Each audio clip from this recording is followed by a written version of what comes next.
எடுத்து வாசிக்கலாம். யோவான் சுவிசேஷம் 8வது அதிகாரம் 51வது வசனம். யோவான் 8:51. ஒருவன் என் வார்த்தையை கைக்கொண்டால் அவன் என்றென்றைக்கும் மரணத்தை காண்பதில்லை என்று மெய்யாகவே மெய்யாகவே உங்களுக்கு சொல்லுகிறேன். கர்த்தர் சொல்கிறார், ஒருவன் என் வார்த்தையை கை கொண்டான். முதல்ல கேட்டுட்டு அதில் சொல்லுவான், கை கொண்டான் அர்த்தம் அதன்படி நடந்தால் அவன் என்றென்றைக்கும் மரணத்தை காண்பதில்லை. இது சரீர மரணம் அல்ல, ஆவிக்குரிய மரணம். நம்ம ஆத்மா என்ன செய்யாது?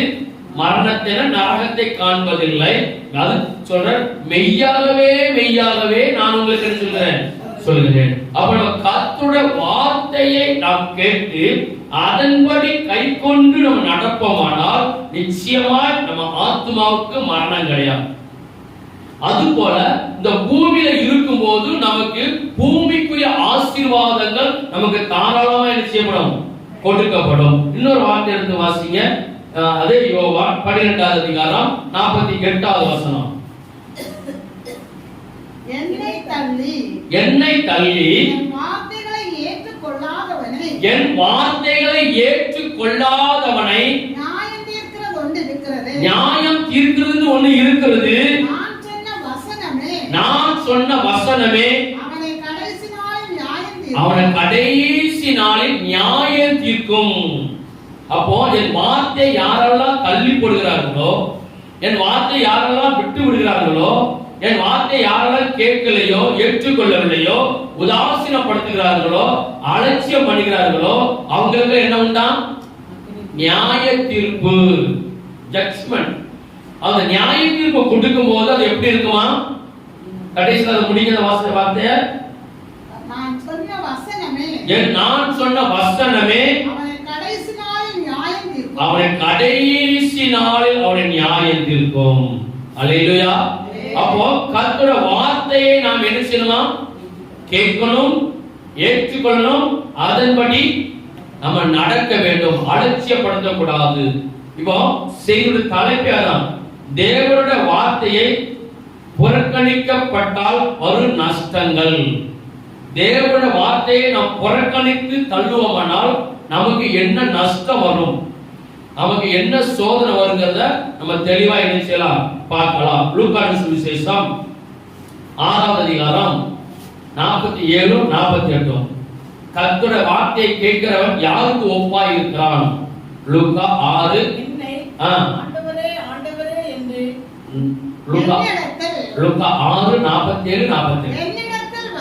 என்னிடத்தில் வந்து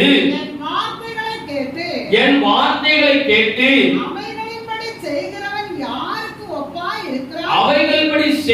யாருக்கு ஒப்பாய் இருக்கிறான் என்று உங்களுக்கு காண்பிப்பேன். ஆழமாய் தோண்டி கற்பாறையின் மேல் அஸ்திவாரம் போட்டு வீடு கட்டுகிற மனுஷனுக்கு ஒப்பாய் இருக்கிறான். அப்போ கர்த்தருடைய வார்த்தையை யாரெல்லாம் ஏற்றுக்கொள்கிறார்களோ அவன் யாருக்கு ஒப்பாய் இருக்கிறான்? வீடு கற்பாறையின் மேல் அஸ்திவாரம் போட்டு வீடு கட்டுகிறவனுக்கு ஒப்பாய் இருக்கிறான். அப்ப நம்ம ஒரு வீடு கட்டும் போது என்ன பார்ப்போம்? இந்த நிலம் எப்படி இருக்கு? வீடு கட்டுனா, இந்த பில்டிங் கட்டுனா இந்த நிலம் நமக்கு ஒத்துழைப்பு கொடுக்குமா, இல்ல நல்ல கடினமா இருக்கா அப்படி பார்த்துட்டு கர்த்தர் தெளிவா சொல்கிறார், கற்பாறையின் மேல் அஸ்திவாரம் போட்டு. அப்ப கர்த்தருடைய வார்த்தையை நாம் புறக்கணித்து தள்ளாமல் அதை ஏற்றுக்கொண்டு அதன் மேல் யாரெல்லாம் நடக்கிறாங்களோ அந்த கற்பாறையாகிய கண்மலையாகிய கிறிஸ்துவின் மேல் நம்ம நினைச்சிருக்கிறோம், அஸ்திவாரம் போட்டு இருக்கிறோம். இன்னைக்கு நம்ம பார்க்கிறோம், சிட்டிகள்ல பெரிய பெரிய பில்டிங் எல்லாம் நிக்குது. அந்த பெரிய பெரிய பில்டிங் எல்லாம் நிக்கிற காரணம் என்ன? அவங்க போட்டுக்கிற அஸ்திவாரம், ஸ்ட்ராங். அவங்க எல்லாம் பரிசோதனை பண்ணி தான் அதுக்குரிய காரியத்துல பார்த்து மழைக்கும் வெயிலுக்கும் காற்றுக்கும் பனிக்கும் எல்லாவற்றுக்கும் விஷயம் இது தாங்குமா, கடைசி வரைக்கும் அவங்க ஒரு குறிப்பிட்ட வருஷம் வச்சிருப்பாங்க. ஒரு 200 வருஷத்துல பில்டிங் நிக்குமா, 300 வருஷம் நிக்குமா? ஏன்னா ஏகப்பட்ட கோடி இருக்கிறாங்க, செலவு பண்ணி கட்டுறதுனால வருஷத்தை ஏம் பண்ணி அது வரைக்கும் நிக்குமான்னு சொல்லி அவங்க நினைச்சாங்க. அவங்க எல்லாம் பிரயாசப்பட்டு கட்டுறாங்க, ஆனா கண்டிப்பா நிக்குது. இன்னொன்னு, பூமியில பார்க்காங்க, குவாலிட்டி பார்க்காங்க, இதை கெட்டுனா நிக்குமான்னு சொல்லி பார்க்கிறாங்க. ஆனா இந்த பூமி நல்லா தான் இருக்கு. சேர்மானங்கள் சொல்லுங்க தரமற்றதா பேரு. கம்பி குவாலிட்டி இல்ல, சிமெண்ட் குவாலிட்டி இல்ல, மணல் குவாலிட்டி இல்ல.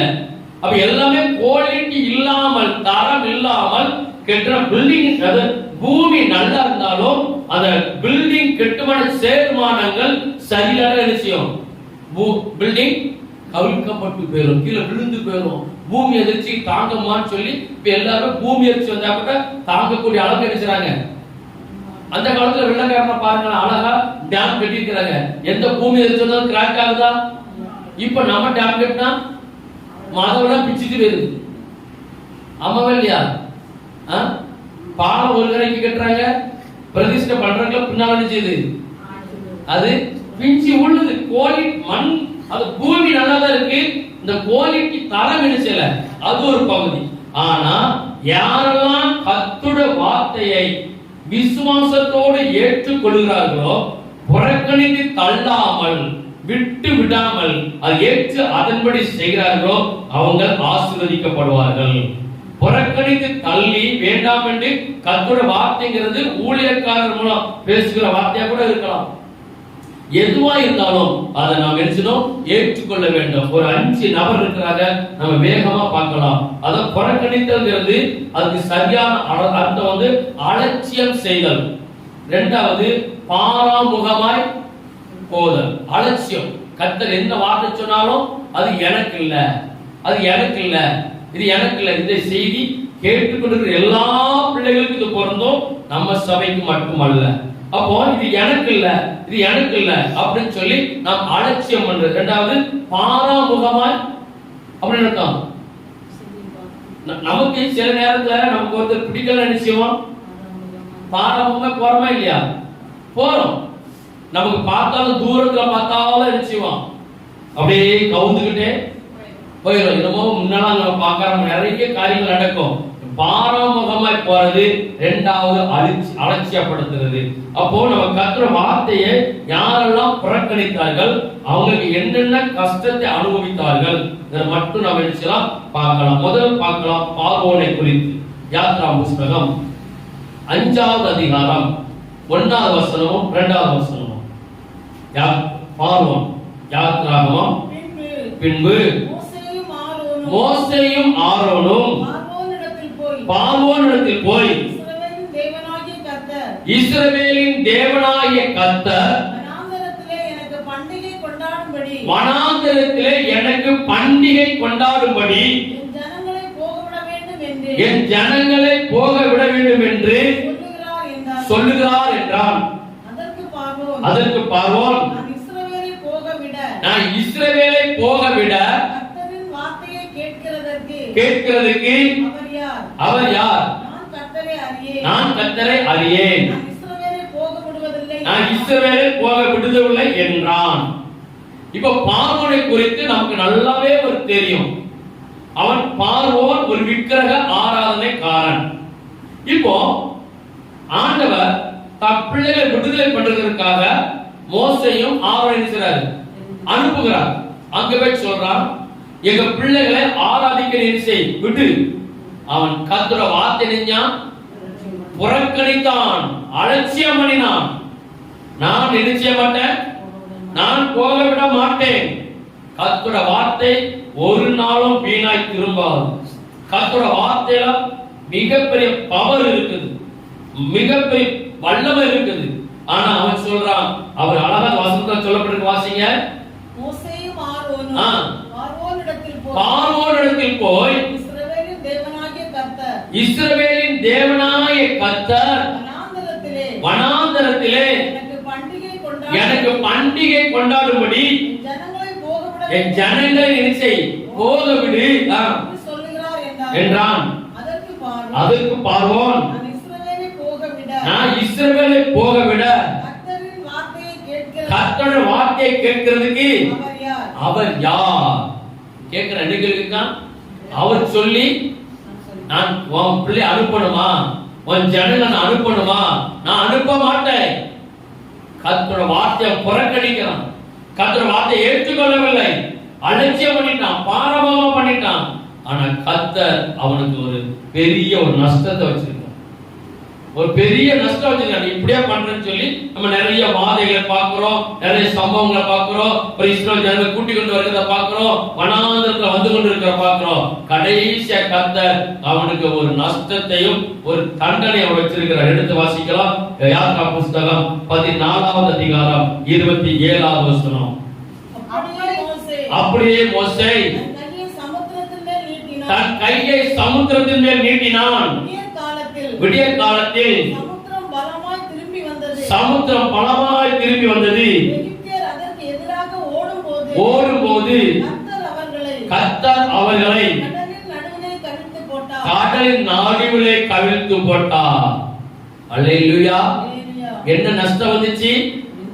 கர்த்தரோட வார்த்தையை யாரெல்லாம் புறக்கணிக்கிறார்களோ, கர்த்தரோட வார்த்தை யாரெல்லாம் ஏற்றுக்கொள்ளவில்லையோ, கர்த்தரோட வார்த்தை யாரெல்லாம் அசட்டை பண்ணுகிறார்களோ, இது எனக்கு இல்ல, இது உனக்கு தான், இது நான் கேட்க மாட்டேன், அவன் அழகா சொல்றான். எனக்கு சொல்லுகிறது அவர் யார்? சின்ன காரியமோ பெரிய காரியமோ கர்த்தரோட வார்த்தை நமக்கு புறப்பட்டு வருமானால் அதை நம்ம என்ன செய்யணும்? ஏற்றுக்கொள்ளணும். ஏற்றுக்கொள்ளாவிட்டால் மகா பெரிய நஷ்டத்தை நாம் சந்திக்க நேரிடும். அல்லேலூயா. வாசித்து வாசிங்க. அதே யாத்ராகமம் 15வது அதிகாரம் 10வது வசனம். உம்முடைய காற்றை வீச பண்ணினீர், கடல் அவர்களை மூடிக்கொண்டது, திரளான தண்ணீர்களில் ஈயம் போல அவிழ்ந்து போனார்கள். காரணம் கர்த்தரோட வார்த்தையை ஏற்றுக்கொள்ளவில்லை, புறக்கணிக்கிறது. இன்னைக்கு அநேக பிள்ளைகளுக்கு வேலை என்னதான்? நம்ம கர்த்தரோட வார்த்தையை ஏற்றுக்கொள்ள மாட்டோம், புறக்கணித்துட்டு அதை அலட்சியம் பண்ணிவிட்டு நம்ம ஒரே ஒரு வார்த்தை சொல்றோம், கர்த்தர் என்னை நேசிக்கல, என்னைய பார்க்கல, என் ஜெபத்தை கேட்கல, அவர் எனக்கு தூரமாயிட்டு இல்ல. கர்த்தர் நம்மளோட வார்த்தையை புறக்கணிக்கவே கூடாது. இன்னொரு தேவ மனுஷன் ஒருத்தர் இருக்கிறார், நம்ம அடுத்தது பார்க்க போறோம். ஒரு தேவன மனுஷன் இருக்கிறார், கர்த்தரோட வார்த்தையை புறக்கணிச்சாருன்னு சொல்லி. அப்ப நம்ம கர்த்தரோட வார்த்தையை ஒரு நாளும் புறக்கணிக்க கூடாது, அதை ஏற்றுக்கொள்ள வேண்டும். சில வார்த்தை வரும், சில காலங்கள் தாமதமாகும். சில வார்த்தை வரும், நீங்க உடனே அதை ஏற்றுக்கொள்ளணும். எனக்கு இல்ல பாஸ்ட் கேட்டு வச்சுட்டு பேசுறாரு, அவர் அங்க கேட்டுட்டு பேசுறாரு, இங்க கேட்டுட்டு பேசுறாரு, அவர் அப்படி பேசுறாரு, அவர் என்னை குத்தி பேசுறாரு, என்னை குத்தாம பேசுறாருன்னு சொல்லி நாம் எதையுமே அள்ளல் தட்டிடாதீங்க. கர்த்தரோட வார்த்தை ஒரு நாள் என்ன செய்யாது? வீண் போகாது, பொய் சொல்லாது. உடனே புறக்கணிக்க கூடாது. இதை செய்யக்கூடாது. இதை செய்யுங்கன்னு சொன்னா செய்யணும். அவர் ஆலோசனையில் ஆட்சியம் உள்ளவர், செயல்களே மகத்துவம் உள்ளவர். ஆனா அதை நமக்கு ஏற்றுக்கொள்ள என்ன செய்யல? மனசு வர பார்வன் ஏற்றுக்கொள்ள மாட்டேன்ட்டான். அவன் நிலைமை எப்படி? அவன் கோத்திரம் முழுவதும் வச்சு ராணுவம் எல்லாம் மொத்தத்துல ஈயத்தை போல அவிழ்ந்து போனான். அப்ப நம்ம கர்த்தரோட வார்த்தை எழுச்சக்கூடாது. இப்ப நமக்கு அந்த மாதிரி சரிக்க சாவு வராது, அந்த கிருபையின் காலம். ஆனாலும் கர்த்தர் பின்னால பார்க்கிறார், என்ன சின்ன சின்ன தண்டனை தருவான்னு சொல்லி. இந்த 2வது நபரை குறித்து பார்க்கலாம். 1 ராஜாக்கள் வசனம் நிறைய இருக்குது, அதை நிறுத்தி வாசிக்கும் போது நமக்கு நல்லா புரியும். 1 ராஜாக்கள் 13வது அதிகாரம் 1வது வசனம் முதல் 26வது வசனம் வரைக்கும் வாசிக்கணும். அது முக்கியமான வசனம் 24வது வசனம் தான். யெரொபெயாம் தூபம் காட்ட பலிபீடத்து அண்டையிலே நிற்கையில் இதோ தேவனுடைய மனுஷன் ஒருவன் கர்த்தருடைய வார்த்தையின்படியே யூதாவிலிருந்து பெத்தேலுக்கு வந்து பலிபீடத்தை நோக்கி பலிபீடமே தாவீதின் வம்சத்தில் பிறப்பான். அவன் முன்மேல் தூபம் காட்டுகிற மேடைகளின் ஆசாரியர்களை மனுஷரின் எலும்புகளும் உன்மேல் சுட்டரிக்கப்படும் என்பதை கர்த்தர் உரைக்கிறார் என்று கர்த்தருடைய வார்த்தையை கூறி அன்றைய தினம் அவன் ஒரு அடையாளத்தையும் சொல்லி இந்த பலிபீடம் வெடித்து இப்போ நான் சொல்றேன் கேளுங்க. இப்போ நான் சொல்றேன் இந்த பலிபீடம் என்ன செய்வது? வெடித்து சாம்பல் எல்லாம் கொட்டுண்டு போன்னு சொல்லி ஒரு கர்த்தருடைய வார்த்தையை ஒரு தீர்க்க தரிசனமா சொல்லுகிறார்.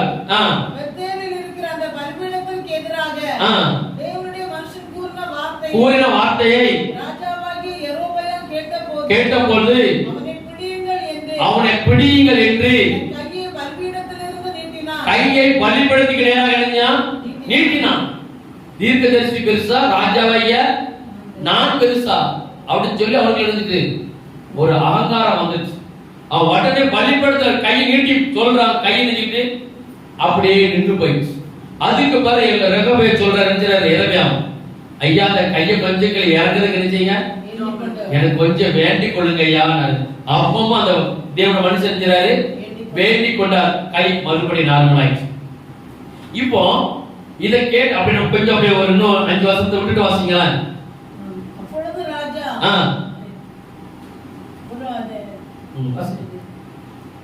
சரி 24வது வசனத்தை வாசிங்க.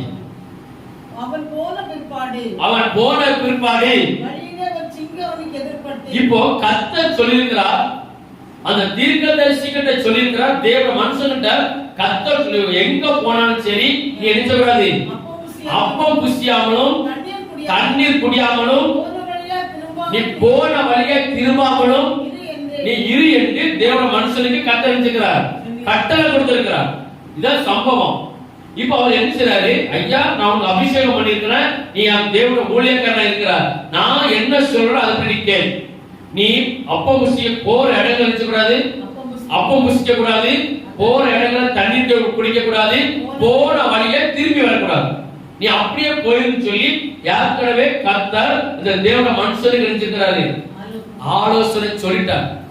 இப்போ இவன் இந்த பலிபீடத்துல அந்த ராஜாவுடைய கரத்தை நிப்பாட்டி மறுபடியும் சரி பண்ண பிறகு அங்க என்ன ஆயிடுச்சு? கொஞ்சம் பரபரப்பாயிடுச்சு. என்னடா ஒரு தீர்க்கதரிசனம் சொன்னாரு, பலிபீடம் வெடிச்சிட்டாரு, அந்த ராஜா அவரை எட்டி பிடிக்க கை நின்று போச்சு. இதெல்லாம் வந்து அங்க ஒரு கிழக்கு தீர்க்கதரிசி இருக்கிறார், அப்படிதானே? ஒரு கிழக்கு தீர்க்க நம்ம வசந்த நேரம் சொன்னார், கிழக்கு தீர்க்கதரிசி இருக்கிறார். கிழக்கு தீர்க்கதரிசிட்ட வந்து சொல்றாங்க, இப்படி ராஜா சமூகத்துல ஒரு தேவ மனுஷன் வந்தார், அவர் பலிபீடத்தை வெடிக்க சொன்னார், வெடிச்சார். ராஜா கைய நீட்டி அவரை பிடிக்க சொன்னார், கை நின்று போச்சுன்னா அந்த கிழக்கு தீர்க்கதரிசி நினைத்து எப்படியாவது அவனை நான் பார்க்கணும், அந்த தேவ மனுஷன் நான் பார்க்கணும்னு சொல்லி அவங்க பிள்ளைகள்கிட்ட சேடம் கட்டி, அதாவது சாரட் வண்டியில, குதிரை வண்டியில, கழுத வண்டியில அவர் என்ன சேடம் கட்டி அந்த தேவ மனுஷன் நினைச்சாரு தேடி வார. பின் இதான் சம்பவம், நல்லா கவனிக்கணும். தேடி வாரார், தேடி வந்து அந்த தேவ மனுஷனை கண்டுபிடிச்சாச்சு. இப்போ அந்த தேவ மனுஷன்கிட்ட இந்த தீர்க்கதரிசி என்ன சொல்கிறார்னா, நானும் ஒரு தீர்க்கதரிசி தான், நானும் ஒரு தேவ மனுஷன் தான், நீர் எங்க வீட்டுல வந்து நிச்சயம் அப்பம் புசித்து குடித்து ரெஸ்ட் எடுத்து சொல்றார்.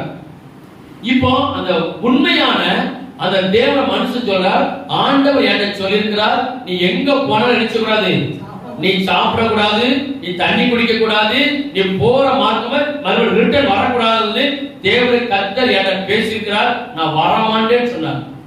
இப்போ இந்த தீர்க்கதரிசி சொல்றார், இல்ல ஆண்டவர் என்கிட்ட பேசினார்,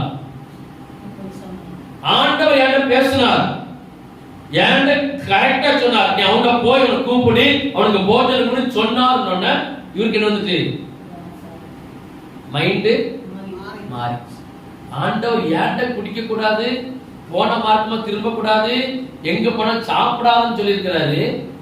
இதே ஆண்டவர் அந்த தீர்க்கதரிசி கிட்ட சொல்லி சாப்பிட சொன்னாருங்கிறது அவருக்கு சிந்திக்க நேரம் இல்லை, யோசிக்க நேரம் இல்லை. அவன் சரி அவனு தேவ மனுஷன் தானே சொல்லிட்டு நினைச்சாரு, போயிட்டார். போய் அவர் வீட்டுல போய் சாப்பிட்டு புசித்தார். புசித்துட்டு திரும்பி வாரார். 3 காரியம் கர்த்தர் என்ன சொன்னார்? பலியில புசிக்க கூடாது, தண்ணிக்கு குடிக்காது, போன வழியை திரும்ப கூடாது. 3 ஆப்ஷன் கொடுத்திருக்காரு. 3 ஆப்ஷன் செய்யல. போனாரு, புசித்தாரு, குடித்தாரு, ரெஸ்ட் எடுத்தாரு, மறுபடியும் திரும்பி வாரு. கர்த்தர் வார்த்தையை தேவன் மனுஷன் புறக்கணித்தார், அலட்சியம் பண்ணினார், பாரம்பரியமா போயிட்டார். கர்த்தர் திரும்பி வரும்போது ஒரு சிங்கத்தை அனுப்பிட்டார். வசனத்தை வாசிக்க நமக்கு புரியும். அவன் போன பிற்பாடு வழியிலே ஒரு சிங்கம் அவனுக்கு எதிர்பட்டு அவனை கொன்று போட்டது. அவன் பிரேதம் வழியிலே கிடக்கு. யார் பிரேதம்? யார் பிரேதம்? தேவன மனுஷன் கர்த்தர் சொன்னார், நீ சாப்பிடாதே, புசிக்காதே, திரும்பி வராதே. சொன்ன வார்த்தையை அவர் எழுதிட்டாரு, புறக்கணித்து விட்டார், ஏற்றுக்கொள்ளல, அலட்சியம் பண்ணினார், அள்ளம் தட்டினார். கர்த்தர் பார்த்தார், சிங்கத்தை அனுப்பினார். பிசாசு பிசாச சிங்கமா அனுப்பி போ, என் வார்த்தை அனுப்பிச்சல. அவன் புறக்கணிச்சுட்டான், நீ அவனை கொன்று சொல்லி கர்த்தர் ஆர்டர் போட்டார். சிங்கம் வந்துச்சு, அவன் பீரிட்டு செத்தான், பிரேதமா கிடக்கிறான். அவனுக்கு என்ன பேரு? முதல்ல என்ன பேரு? தேவன மனுஷன். இப்ப அவனுக்கு என்ன பேரு? பிரேதம், பிணம். கர்த்தருடைய வார்த்தையை ஏற்றுக்கொள்ளவில்லை என்றால் கர்த்தர் திட்டமும் தெளிவா சொல்கிறார். யாருக்குனாலும் சரி, அவர் கடைசி வருகை பரியந்தம், அவர் என்னைக்கு வாராரோ, இன்னும் 500 வருஷத்துல வாராரோ, 100 வருஷத்துல வாராரோ, 50 வருஷத்துல வாராரோ, 25 வருஷத்துல வாராரோ, இல்ல நாளைக்கே வாராரோ, அவர் என்னைக்கு அவர் வருவாரோ அது வரைக்கும் இந்த வேதம் மாறவே மாறாது. சொன்ன சட்டம் தான். மனுஷன் மாறலாம், மனுஷனுடைய உபதேசம் மாறலாம், மனுஷனுடைய கோட்பாடுகள் மாறலாம், மனுஷன் தனக்குன்னு ஒரு உபதேசத்தை வைத்துக் கொள்ளலாம். வேதத்தில் சொல்லப்பட்ட உபதேசம் மாறவே மாறாது. கர்த்தர் கொடுத்த வார்த்தை ஒரு நாள் வீணாகாது. அல்லேலூயா. நம்ம அதை அலட்சியம் பண்றோம், அள்ளம் தட்டுறோம், பின்னால அநேக நஷ்டங்களை சந்தித்து கொண்டிருக்கிறோம். கடைசியில அவன் வந்து பார்க்கான், அந்த பிணத்துக்கு முன்னாடி கடன், அதுக்கப்புறம் அவனை தூக்கி வச்சு அவன் கல்லறையில கூட நினைச்சான். கர்த்தரோட வார்த்தையை ஒரு நாள் நினைச்சக்கூடாது, புறக்கணிக்க கூடாது. கர்த்தரோட வார்த்தை செய்யாதே சொன்ன செய்யாத. ஒருவேளை நம்ம சில காரியங்கள்ல அதெல்லாம் இருக்கும், கஷ்டம் இருக்கும், பாடம் இருக்கும், துன்பத்தில் இருக்கும். கர்த்தர் செய்யாதுன்னு சொல்லி விட்டு அதனை செத்தாலும் பரவாயில்ல. நம்ம திரும்ப கர்த்தரோட மார்க்கத்தை விட்டு நாம் திரும்பி வேறொருடைய ஆலோசனை கேட்டு நீ அதிலே நீங்கள் செயல்படுவீர்கள், பின்னிலைமை அதிக மோசமா பெறும். வீண் செலவு, சமாதானம் இருக்காது, சந்தோஷம் இருக்காது, நிறைய சாப்பாடு இருக்காது, ஆரோக்கியம் இருக்காது, எல்லாமே இழந்து செத்த பிணமா அடைவோம். ஆமாவா இல்லையா? கர்த்தரோட வார்த்தையை புறக்கணிக்க கூடாது, அதோடு செத்தாலும் பரவாயில்ல. அப்படி சொன்னது யாரு? அப்படியே சொன்னது யாரு? யோபு என்ன சொன்னாரு? நான் அந்நிய கண்கள் அல்ல, சொந்த கண்ணு அவரை காணும், அது வரைக்கும் நான் அப்பாவை மறுதலிக்க மாட்டேன். அவர் மனைவி என்ன சொன்னா? தூசித்து ஜீவனை விடுன்னு சொன்னா. அவர் என்ன சொன்னாரு? நான் ஒருவேளை இதோட சார், நான் என் பிள்ளை இழந்துட்டேன், சொத்து இழந்துட்டேன், ஆஸ்தி இழந்துட்டேன், வேலைக்காரன் எல்லாத்தையும் இழந்துட்டேன், என்னை இழக்காத ஒண்ணே ஒண்ணு என்னதான்? அவரோட மனைவி மட்டும்தான் இழக்கல, எல்லாத்தையும் இழந்துட்டாரு. ஆனா அவர் ஒரே ஒரு வார்த்தை சொல்றாரு, இல்ல ஒருவேளை எனக்கு இதோட சாவு வந்தாலும் எங்க அப்பாவை நினைச்ச மாட்டேன், நான் புறக்கணிக்க மாட்டேன். அவர் சொன்னது. நம்ம இன்னைக்கு நிறைய யார் நம்ம நஷ்டத்தை சந்திக்கிறோம், யார் வேதனை நமக்கு பெரிய கொண்டு போறதுன்னா கொஞ்சம் நம்மளை யோசித்து பாருங்க. நம்ம ஆவிக்குரிய மண்டலம் செயல்படணும், நம்ம ஆவிக்குரிய மண்டலம் செயல்படணும், நம்ம ஆவிக்குரிய கண்கள் திறக்கப்படணும், நம்ம சிந்தனை செயல்பட்டுச்சுன்னா நிச்சயமா நம்ம வந்து வெளியில வந்துருவோம். நம்ம அங்க இடம் கொடுக்கிறது இல்ல. இவர் கொஞ்சம் யோசித்து பார்த்துருப்பாரு, கண்டிப்பா நினைச்சிருப்பாரு, விளைச்சிருப்பார், சாப்பிட மாட்டார், கண்டிப்பா விளைச்சிருப்பார். நான் ஒரு இடத்துல அப்பதான் கண்ணிக்கு தப்புனேன், ஆனாலும் மாட்டிக்கிட்டேன். ஒரு இடத்துக்கு போனேன், ஒரு வாழைப்பழம் தந்தாங்க ஒரு இடத்துல. எனக்கு வாழைப்பழம் எப்படி தரணும்? ஒருத்தருக்கு வாழைப்பழம் தந்தா எப்படி கொடுப்பாங்க? ஒரு வீட்டுக்கு போறோம், ஒரு டீயோ ஒரு வாழைப்பழம் தான் எப்படி கொடுப்பீங்க? என்ன செய்யணும்? முழுசா 2 3 கொடுத்துட்டு ஒரு டீ கொடுப்பாங்க. நான் ஒரு வீட்டுக்கு போனேன், வாழைப்பழத்தை உரிச்சு நல்ல துண்டு துண்டு துண்டு துண்டு துண்டா ஸ்லைஸ் போட்டு அதை என்ன ஸ்பூன் ஓகா அதே வச்சு எப்படி வச்சிருக்கு. கர்த்தர் சொல்றாரு தொடாதங்கிறாரு. கர்த்தர் தெளிவா என்ன தொடாதங்கிறாரு. சொன்னேன், இல்ல சிஸ்டர் எனக்கு வேண்டாம், எனக்கு வேண்டாம், எனக்கு வேண்டாம், நான் எனக்கு வயிற்றுக்கு சரியில்லைன்னு சொல்லி சமாளி. இல்ல, ஒரு துண்டு சாப்பிடுங்க பாஸ்டர், ஒரு துண்டு சாப்பிடுங்க பாஸ்டர், எனக்கு வேண்டாவே வேண்டாம்னு சொன்னேன். என்னை பிடிச்சு ஆத்தமா பண்ணிட்டாங்க. கடைசி நான் சொன்னது, எனக்கு வேண்டாவே வேண்டாம், எனக்கு வயிற்றுக்கு சரி சரி.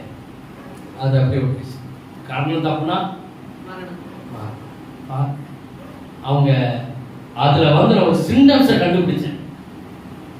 ஒரு சிம்டம்ஸை கண்டுபிடிச்சுதான் கர்த்தர் அழகா எனக்கு மாத்தினார், விட்டாச்சு. அதுக்கு பிறகு ஒரு டீ கொண்டு தந்தாங்க.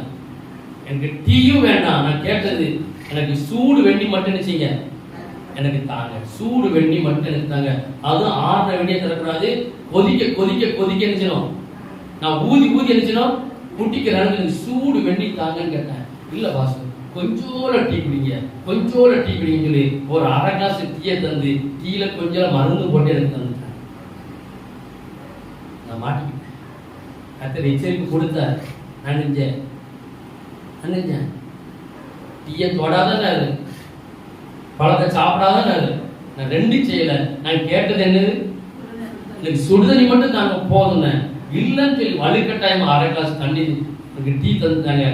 டீல எனக்கு நல்லா எனக்கு தெரிஞ்சிச்சு. ஆனா எனக்கு 3ஆவது நாளே நான் நிறைய அவஸ்தையை சந்திச்சேன். அது பிறகு இது எப்படி எனக்கு வெளிப்பட்டுச்சு, நான் கண்டுபிடிச்சது ஒரு அசுத்தாவை கட்டு உடைக்கும் போது, இன்னொரு வீட்டுல நீ இணைஞ்சா நீ டீ குடிக்கும் போது பொடி போட்டு வந்த அவனுக்கு தெரியாதுன்னு. கர்த்தர் எவ்வளவு நல்லது. நம்ம எச்சரிக்கை கொடுக்கும் போது என்ன செய்யணும், விளையணும். எந்த ஒரு காரியமா இருக்கட்டும், நமக்கு ஆசீர்வாதம், நம்ம காரியத்துக்காக ஆசீர்வாதம் எதிர்நோக்கி கொண்டிருக்கிறோம். கர்த்தர் இந்த காரியத்தை செய்யறதை விட்டணும். ஆனா ஆசீர்வாதம் கிடையாத பரவாயில்ல, பின்னால் நஷ்டத்தை நம்ம நினைச்ச முடியாது. ஆசீர்வாதம் பின்னோக்கி வந்தா கூட அதை நம்ம பொறுத்து கொள்ளலாம்.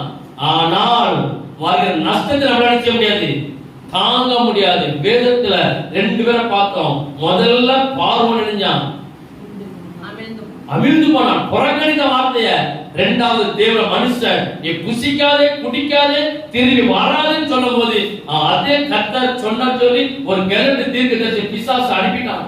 நம்ம ரொம்ப தெளிவா இருக்கணும். இன்னைக்கு வருகிற நாட்கள் அப்படிதான் இருக்கும். ரொம்ப தெளிவா இருக்கணும். அவன் நம்பினால அவன் புசித்தான், குடித்தான், திரும்ப வந்தான், சிங்கம் அணிஞ்சிட்டு. 3வது ஒரு ஆளை பார்க்க போறான், சிம்சோன்.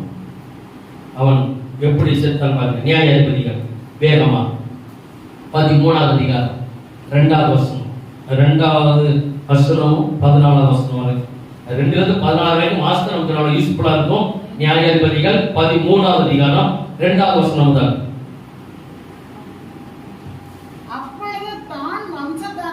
அப்பொழுது தான் வம்சத்தானாகிய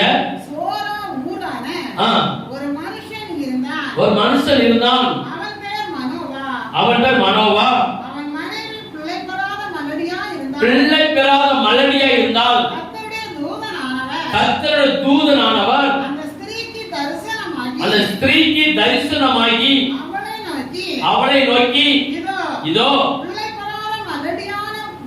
நீ கர்ப்பம் தரித்து ஒரு குமாரனை பெறுவாய்.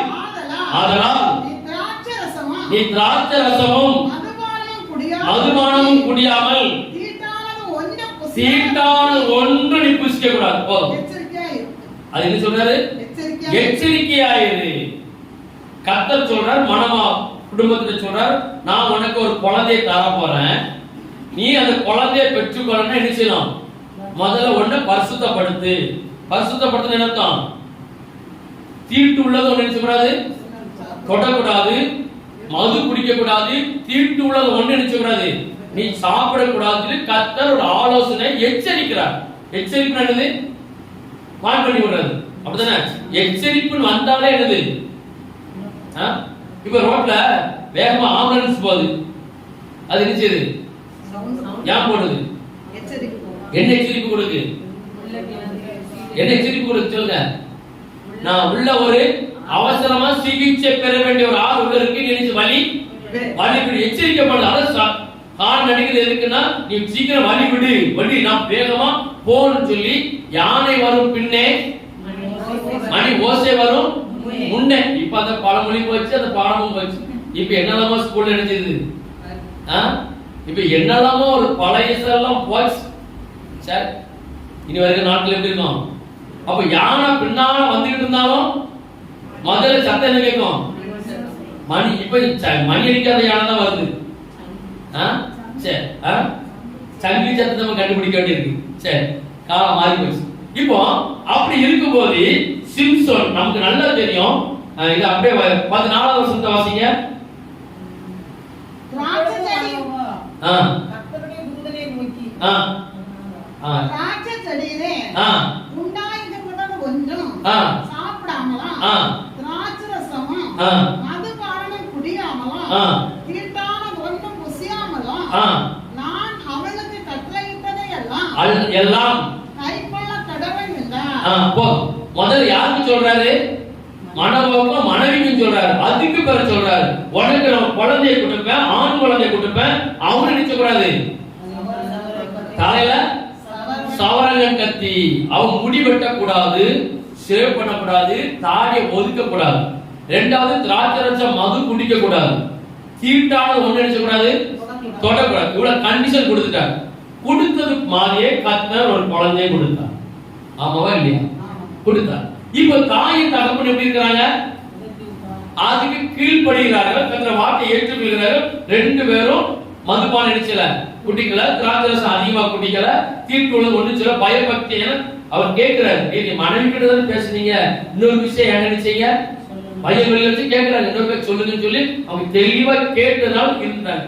இப்ப இந்த சிம்சோன் அப்படியே போறார். நியாயாதிபதிகள் 14வது அதிகாரம் 5வது வசனம் முதல் 10வது வசனம் வரைக்கும். அப்படியே சிம்சோன் அவன் தாயும் தகப்பனும் திம்னாத்துக்கு போக புறப்பட்ட. நல்லது கவனிக்கணும். திம்னாத்துக்கு போக புறப்பட்டார்கள். திம்னாத் ஊர் திராட்சை தோட்டம் மட்டும் வந்தபோது ஒரு கெர்ச்சிக்கிற பால சிங்கம் ஒண்ணு வந்தது. அப்பொழுது கர்த்தருடைய ஆவி அவன் மேல் பலமாய் இறங்கினதினால்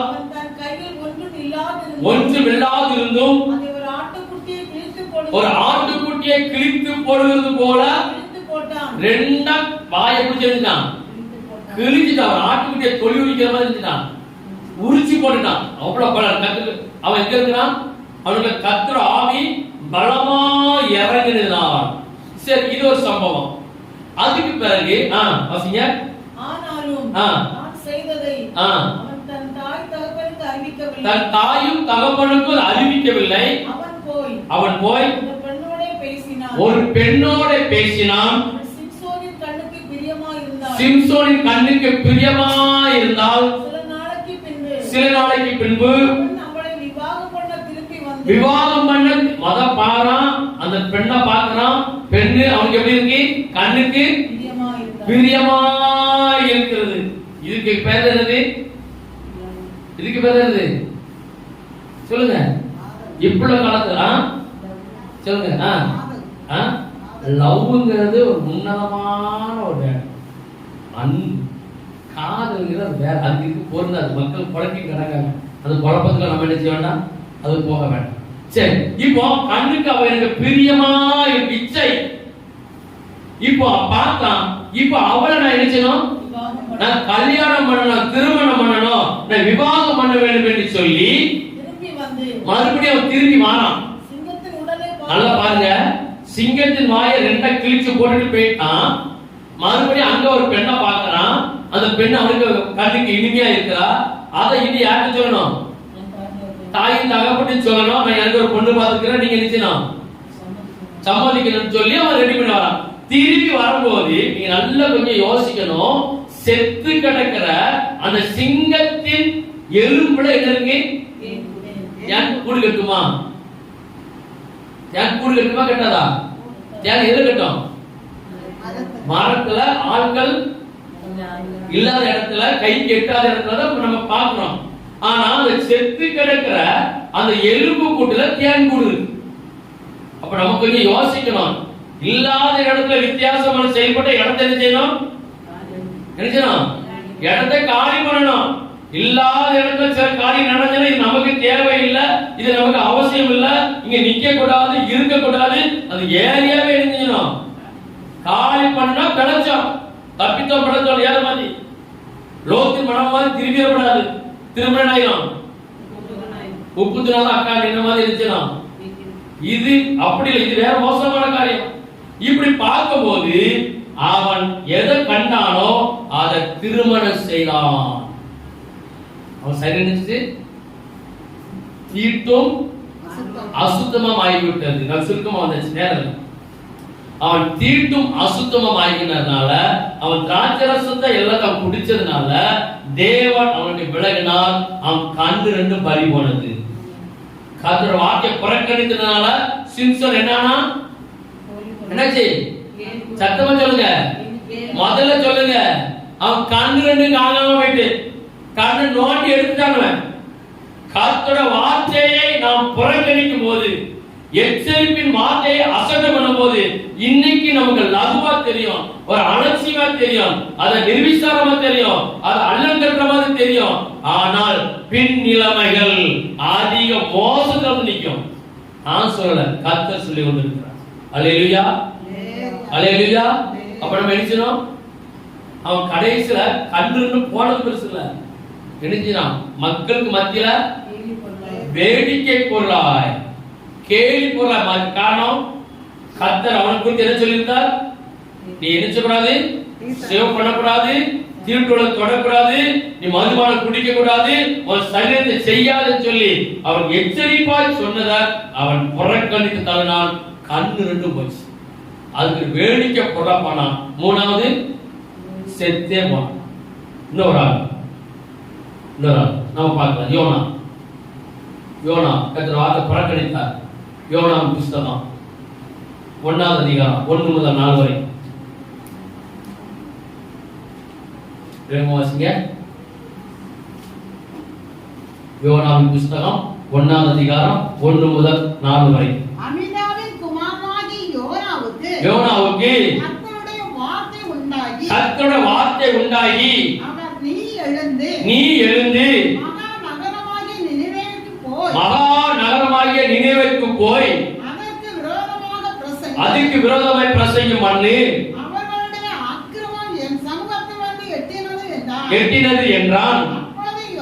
அப்பொழுது யோனா கர்த்தருடைய சமூகத்திலிருந்து விலகி தர்ஷீசுக்கு போனான். போதும் ஐயா, நம்ம தேவன் போச்சது எங்க? நினிவேக்கு. இவன் போனது எங்க? அவன் கர்த்தர் வார்த்தை இருக்கிறாரு, புறக்கணித்து தள்ளிட்டாரு. அவர் என்ன சொல்றது? நான் என்னது கேட்கிறது. இப்ப சில ஊழியமும் அப்படிதான் நடக்குது. கர்த்தர் முதல்ல ஒரு தரிசனத்தை கொடுத்து, அவனுக்கு வெளிப்பாட்டை கொடுத்து, அவனுக்கு வரங்களை கொடுத்து, நீ இந்த ஊழியம் இப்படிதான் செய்யணும், நீ இந்த ஊழியம் இப்படி செய் அப்படின்னு சொல்லி கர்த்தர் அவனுக்கு திட்டமும் தெளிவா பேசுவாரு. ஆரம்ப நாட்கள் நினைச்சுவாங்க, அந்த ஊழியத்தை கரெக்டா செய்வாங்க. கொஞ்சம் காலங்கள் மாறும்போது, உலக சூழல் மாறும்போது, அவன் அப்படியே கொஞ்சம் தெச மாறி கர்த்தர் சொன்னதை செய்யாமல் அவன் புறக்கணித்து நின்றாரு. ஊழியத்தை செய்யறாங்க, ஆனா கர்த்தர் சொல்லாத ஊழியத்தை செஞ்சாரு. யோனா செஞ்சாரு, நீ போக வேண்டிய பிரசங்கம் பண்ண வேண்டிய இடங்க நினிவேல, அவர் பிரசங்கம் பண்ண இடங்க ரெண்டும் ஊழியம் தான். அவரு நான் ஊழி இங்கதான் பண்ண இல்ல, நான் உனக்கு என்ன அங்கதான் நீ போகணும். அங்கதான் இருந்துச்சுன்னா சின்ன பிள்ளைல பழமொழி சொன்னதை விட்டுட்டு, தெரியுமா தெரியாதா, சொன்னதை விட்டுட்டு சொரைய பிடுங்கின கதை. அதாவது இந்த சொரக்காய் செடி இருக்குல்ல, அப்ப இந்த பொங்கல் வரதுனால இப்பவே விவசாயம் பண்ணுவாங்க எல்லா ஊர்லயும் கிராமந்தரங்கள்ல. அப்ப இந்த சொரக்காய் செடி போடும் போது அது இருந்துச்சுன்னா அது ஒரு வாரம் கழிச்சு அப்படி முளைச்சு 2 இலை மட்டும் நிச்சயம் வரும். அப்ப இலை வரும்போது இந்த பாத்திக்குள்ள நிறைய புல்லு நிற்கும், நிறைய புல்லு தண்ணி ஊத்துறதுனால நிறைய புல்லு முளைச்சு நிற்கும். அப்ப இந்த சின்ன பையங்கள்லாம் அந்த தோட்டத்துக்கு போட்டு சொல்லுவாங்க, இங்க பாரு இந்த சுத்தி நிக்கிற புல்லா நிச்சயம் நம்ம புடுங்கணும்னு சொல்லிடுவாங்க. இவன் சொன்னதை விட்டுட்டு அந்த சொர செய்ய பிடிக்குவான். புடுங்க சொன்னது எதை? அவன் புடுங்கினது இருந்து அதுக்குதான் அந்த பழமொழி. சொன்னதை விட்டு சொரைய புடுங்கக்கூடாது. சொரைக்காய்னா சொரைக்காய் செடி. அப்ப அவங்க என்ன செய்ய விவரம்? அவரு சொன்னது எது? செடிய விட்டுட்டு புல்ல புடுங்கு. இவரு செஞ்சது புல்ல விட்டுட்டு செடிய புடுங்கின யாரு? யோனா. அவர் போய் சொன்ன பட்டண வேற, இவர் போய் சொன்ன பட்டண வேற. கடைசியில போனா 10வது வசனத்துல 15வது வசனம் வாசிங்க. அவன் கர்த்தருடைய சமூகத்தில் நின்று விலகி ஓடி போகிறவன் என்று உங்களுக்கு அறிவித்ததினால் அந்த மனுஷர் மிகவும் பயந்து அவனை நோக்கி ஏன் இதை செய்தாய் என்றார்கள். பின்னும் சமுத்திரம் அதிகமாய் கொந்தளித்துக் கொண்டிருந்தது. அவர்கள் அவனை நோக்கி சமுத்திரம் நமக்கு அமரும்படி நாங்கள் உனக்கு என்ன செய்ய வேண்டும் என்று கேட்டார்கள்.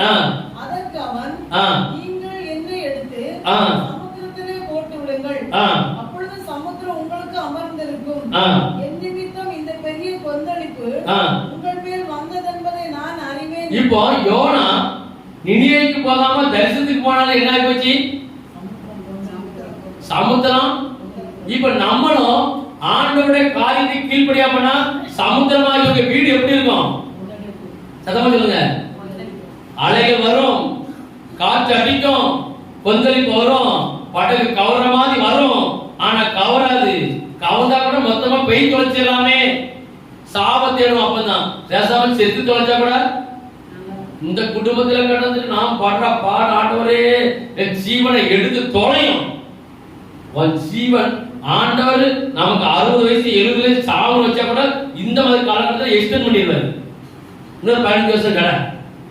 காரணம் நான் வார்த்தைக்கு நினைச்சல, நீ கீழ்படியில ஆயுஷை எக்ஸ்டெண்ட் பண்ணி ஒவ்வொருத்தரத்தை கூட்டிட்டேன். கேட்டது யாரு? எசேக்கியா ராஜா செஞ்சாரு. ஆயுஷ் நாள் 15 வருஷம் கூட்டி கேட்டாரு. சமாதானமா இருந்தாரா? இல்ல. 15 வருஷம் சமாதானம் கூட்டி கேட்டாரு, கொடுத்தாரு. ஆனா 15 வருஷம் சமாதானம் இல்ல, பாடுதான் பட்டாரு. அதே போல கர்த்தரோட வார்த்தையை நாம் புறக்கணிப்போமானால் நம்முடைய வீடுகளிலோ எங்கனாலும் சரி நமக்கு கடல் கொந்தளிப்பு கொந்தளிப்பு கொந்தளிப்பு தான். அது அமருக்கு எவ்வளவு ஆகும்? அமருக்கு எவ்வளவு ஆகும் தெரியாதோ?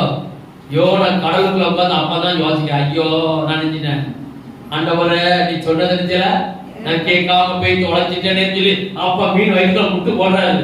அப்பதான் சொல்லு அமைதலாகி கர்த்தரோட வார்த்தை நாம் புறக்கணிக்கும் போது, ஏற்றுக்கொள்ளாமல் அல்லல் கட்டும் போது நம்ம வீட்டுக்குள்ள கொந்தளிப்பு வரும்.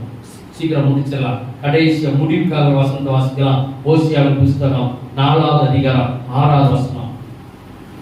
ஓசியா 4:6. இன்னும் ஒரு ஆளு எபிரேயர் 8:9. என் ஜனங்கள் அறிவு இல்லாமையினால் சங்காரமாகிறார்கள். நீ அறிவை வெறுத்தாய், ஆகையால் நீ என் ஆசாரியனாய் இராதபடிக்கு நான். அப்போ நம்ம கர்த்தரோட வார்த்தையை நாம் புறக்கணிப்போமானால் கர்த்தர் நம்ம நினைச்சுவாரா? வெறுக்கிறோம், புறக்கணிப்பேங்கிறாரு. நீ என்னை புறக்கணித்தாய், நான் உன்னை புறக்கணிப்பேன். எபிரேயர் 8:9. அவர்களுடைய பிதாக்களை எகிப்து தேசத்திலிருந்து கொண்டு வரும்படிக்கு அவருடைய கையை பிடித்த நாளிலே இருப்பதில்லை. அந்த உடன்படிக்கையில் அவர்கள் நிலைநிற்கவும் இல்லை. நானும் அவர்களை புறக்கணித்தேன். இஸ்ரவேல் ஜனங்களை வழிநடத்தி கொண்டு வரும்போது அவங்க சத்தத்துக்கு எரிச்சல, கீழ்ப்படியல, ஏற்றுக்கொள்ள நான் புறக்கணித்தேன். அப்ப கர்த்தரோட வார்த்தை நான் புறக்கணிக்கும் போது தேவன் நம்ம என்ன செய்வார்? இன்னொரு வசனத்தை நம்ம எடுத்து வாசிக்க வேண்டாம். 1 சாமுவேல் 15வது அதிகாரம் 26வது வசனத்துல ஒரு வசனம் சொல்லப்பட்டிருக்கு. அவர் நம்மளை புறக்கணிக்கிற தேவனாய். அப்ப நம்ம கர்த்தரோட வார்த்தையை நிச்சயம் ஏற்றுக்கொள்ளணும். நம்ம புறக்கணிச்சு நமக்கு நாமே ஜட்ஜ்மெண்ட் கொடுத்து நமக்கு நியாயம் செய்யக்கூடாது. கர்த்தர் வார்த்தை ஏதாவது வழி நம்மகிட்ட பேசும், நம்ம அதை ஏற்றுக்கொள்ளணும். இது செய்யக்கூடாது, இங்க போகக்கூடாது, இங்க வைக்கக்கூடாது. கர்த்தர் பார்க்கல, ஊழியக்காரன் பார்க்கல, உலகம் பார்க்கல, யாருக்கு தெரியல, நான் ரகசியமா போறேன்னு சொல்லி நம்ம தேவையில்லாத இடத்துக்கு ஓட்டும் போதும் சாடும் போதும் கர்த்தர் பார்த்து கொண்டு இருக்கிறார். நான் சொன்னது ஒண்ணு, நீ செய்தது ஒண்ணு, நான் உன்னை ஏற்றுக்கொள்ளவில்லை. உனக்கு பின்னிலைமை மகா, முன்னிலைமை பார்க்கிறோம், பின்னிலைமை மகா. கிருபை காலம் நமக்கு சாவுக்கு ஒப்பு கொடுக்க மாட்டார். அவர் மன்னிக்கிற தேவன், மனம் இருக்கிற தேவன். ஆனா சின்ன சிச்சையை வச்சுதான் தீர்வார். ஒண்ணு ஆசீர்வாதம் டிலே ஆகும், இல்ல அதே மிஞ்சி சரியானா சின்ன உபத்திரவத்துக்கு ஒப்பு கொடுத்து நம்மளை சரி பண்ற வரைக்கும் அது நம்மளோட நீங்காது. நம்ம உணர்வு அடையும் போது என்ன செய்யும், நீங்கும். மறுபடியும் கர்த்தர் நம்மளை ஆசீர்வதிப்பார். கர்த்தர் வார்த்தை நாம சொன்னது போல கர்த்தர் வார்த்தை நாம் புறக்கணிக்க வேண்டாம், ஏற்றுக்கொள்வோம், அதன்படி நடப்போம். கர்த்தர் நம்மளை ஆசீர்வதிப்பாராக. ஜெபிக்கலாம்.